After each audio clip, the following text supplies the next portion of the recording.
paper roses. Draw petals. On a piece of colored paper, draw petal shapes. You can make them heart-shaped or oval.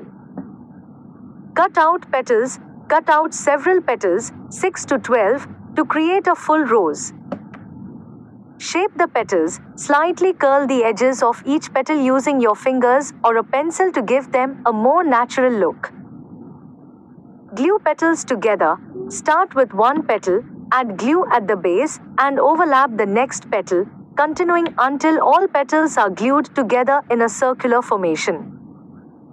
For the center of the rose, you can cut a small strip of paper, curl it, and glue it in the middle of the petals. From green paper, cut out leaf shapes and curl the edges slightly. Attach stem. Optional, use a green pipe cleaner or floral wire for the stem. Attach the leaves by gluing them onto the stem. You can add a little bit of glitter or paint to make your rose shine.